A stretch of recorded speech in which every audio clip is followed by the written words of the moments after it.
Welcome. This is Zangler, the Tesla Semi Advocate, and this is a recent video, full blown flyover, and there's a lot of interesting things. Honestly, in the last few months, there's been less to see on the outside because most of the action is on the inside. But this video is kind of an exception. It's one of the most interesting ones I've posted in a while. And so this is one of the first things that's interesting. You can see the NVH bumps down there. I believe that stands for noise, vibration, and harshness. But what's really interesting here is all these beams.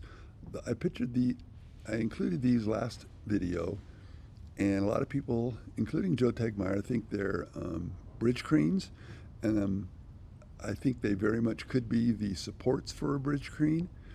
Generally speaking, the Tesla bridge cranes have been bright red. What's more interesting is all this silver foil wrapped material, and if you see the ones that are unwrapped, it's a lot of racking material. A lot of racking material, and at this stage of the game, I'm wondering aloud why this would be.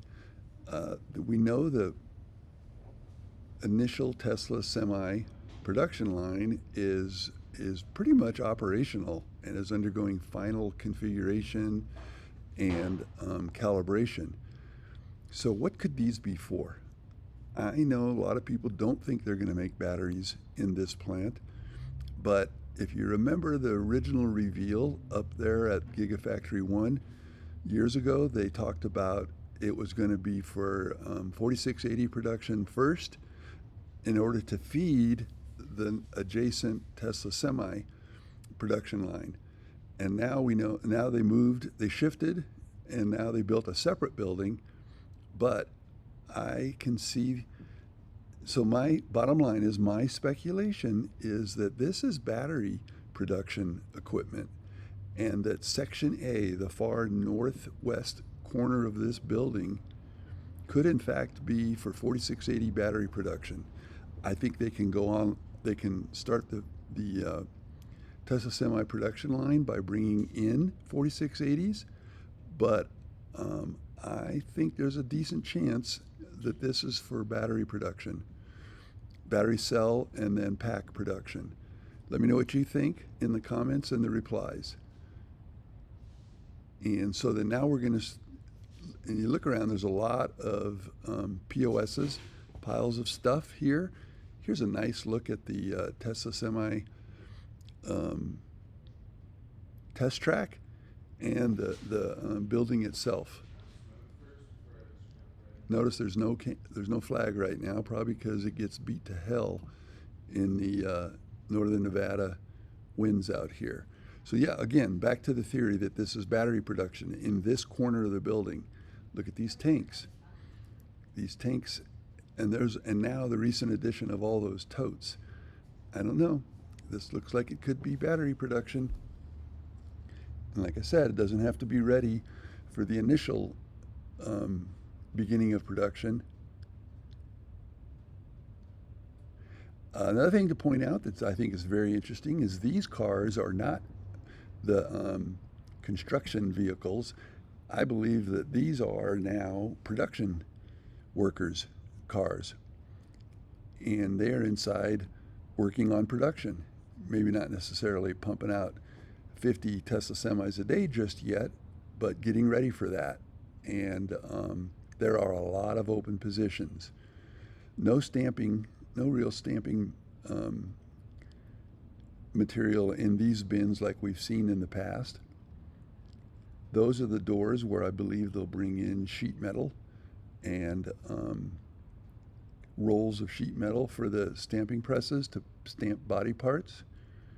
I'm not sure what these pieces are right there. I do zoom in here in a second, trying to get a little better look at what these are.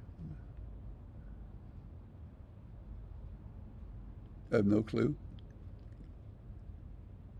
No real hint there, but this is looking like a mature factory. I like to think that that overflow is from cleaning.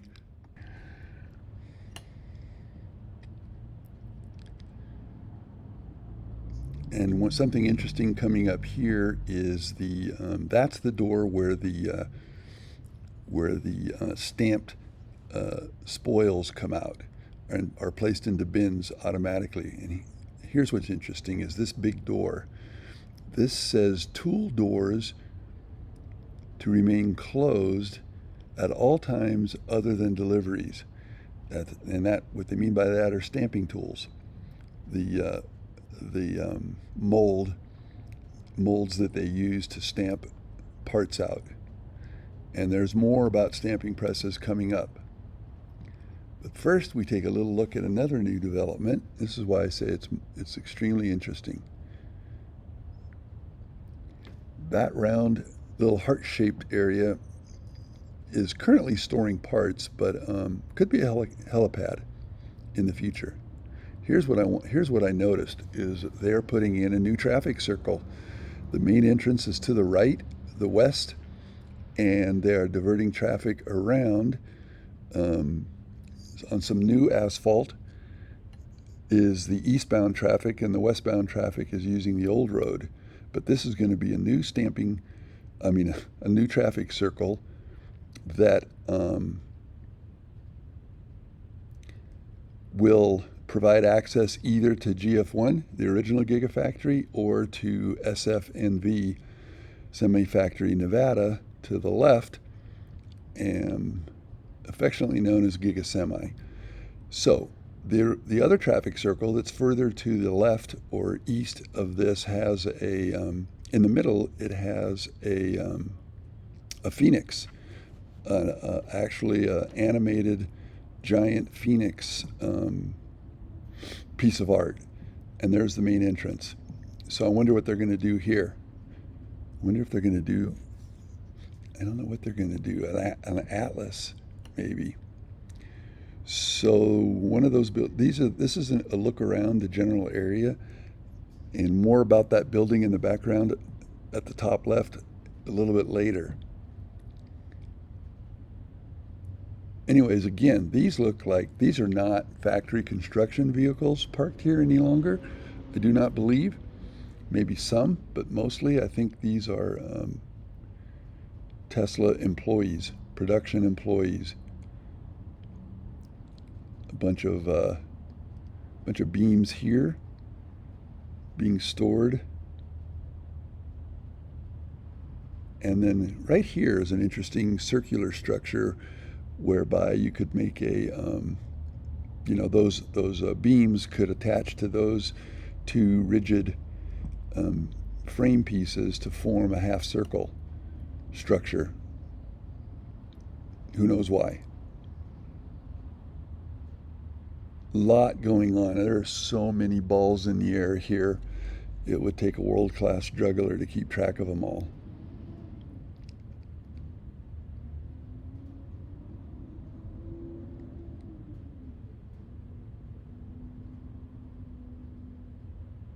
You can see a pedestal there for a light pole.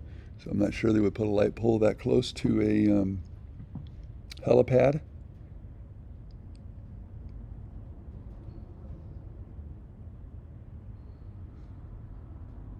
Those four white columns with the blue wrapping are very interesting. Not sure what those are. Posts, poles. Again, a lot of people who have more background in factory production and vehicle production may have a hint as to what that is. And here we see that they still haven't worked on the entry. Something exciting is going to happen here. But this is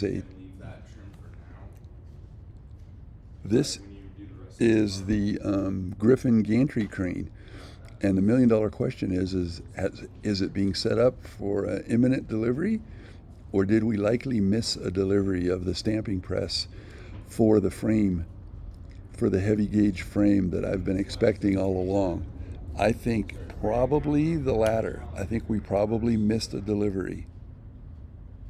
And the reason I say that is this looks like one of those heavy push-pull trucks that are used, that have been used in the past to deliver. And when I say this, it's going to come into range.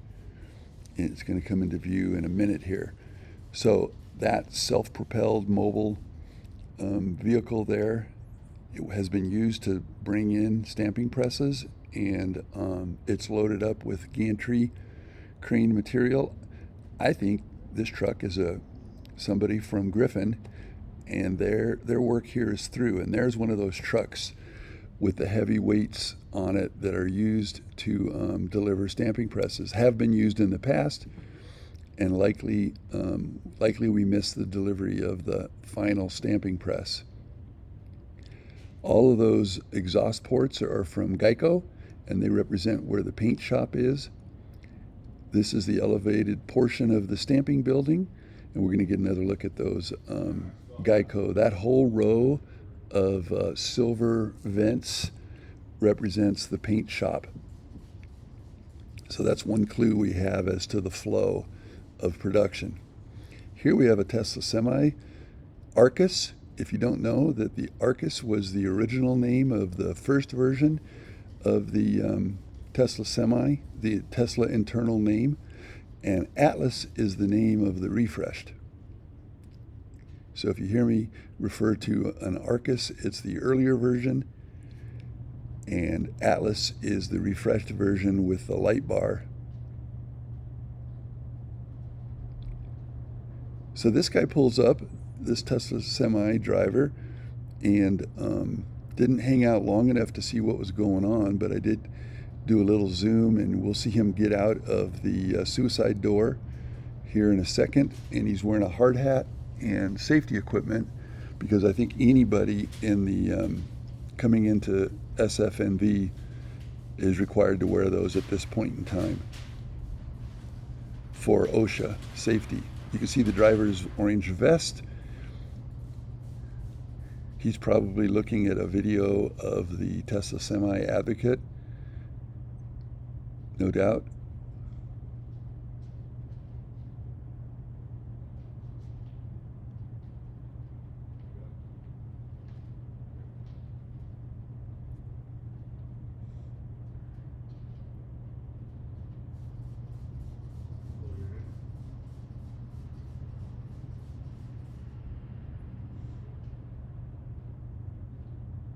Cool little circle, drone circle. Here he is getting out of the Tesla Semi. If you've not seen it before, the suicide doors. And at this point, I lose interest, and I continue the circumnavigation of the factory.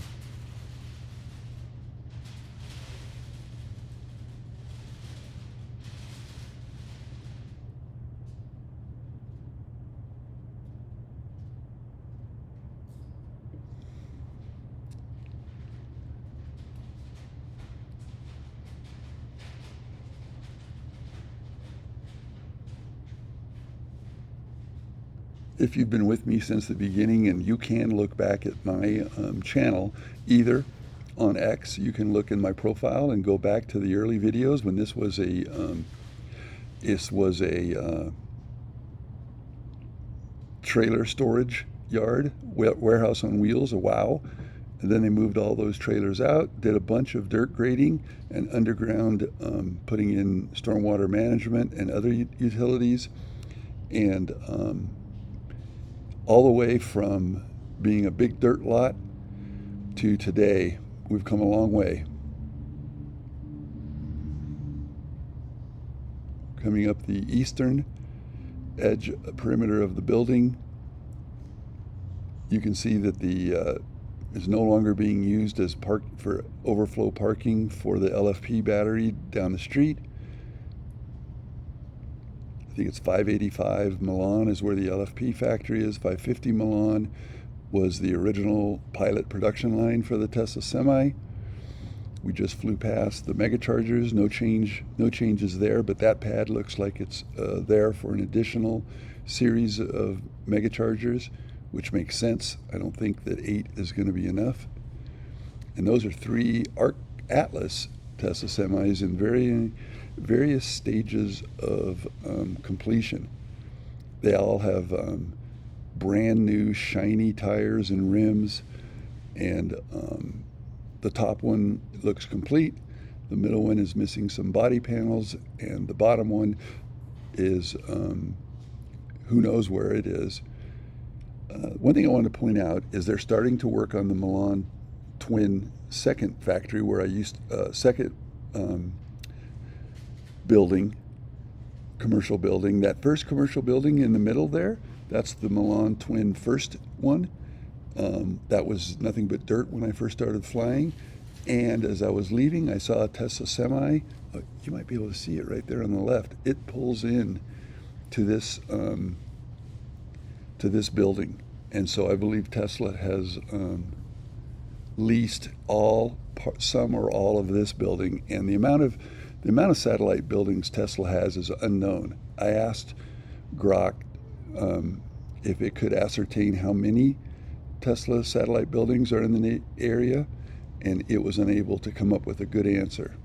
Here I am landing back on the world's fastest drone support vehicle, and thank you very much for joining.